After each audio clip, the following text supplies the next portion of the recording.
Ana sa tulo ka mga tulay, ingon man walkways ang nakatakdang pagahimoon sa DPWH Region 10 sa Cagayan de Oro City. Subay sa nagpadayong programa sa ahensya aron maalibyuhan ang dagan sa trapiko sa syudad. Ani ang report.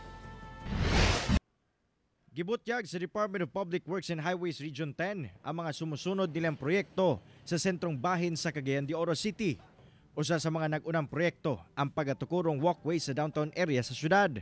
Magsugod kini sa kasamtangang flyover sa USTP padulong sa usa ka dakong mall hantod motabok sa laing malls og Black Nazarene Parish Church sa CM Recto Avenue. Elevated walkway nga mo connect sa mga dagkong establishment sa atong syudad.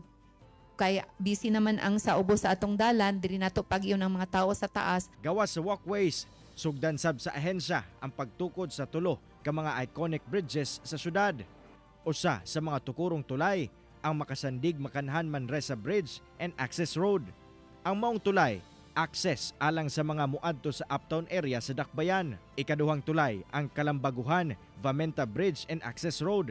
Among tulay ang solusyon sa huot nga trapiko gikan sa District 1 padulong District 2 sa Barangay Carmen o vice versa. Ang ikatulong tulay, ang Konsolasyon Kauswagan Bridge and Access Road nga magsumpay sa Barangay Konsolasyon ug Kauswagan. Pinaagi sa mong tulay, malikayan sa ubang motorista ang pag-agi sa congested Marcos Bridge sa National Highway. As far as implementation is concerned, standard ang amo ang pag-implementar sa mga projects when it comes to timelines and quality of implementation. Kaya ado naman kami ginasunod nga mga guidelines. Kauban si Jaybert Pairat sa kamera.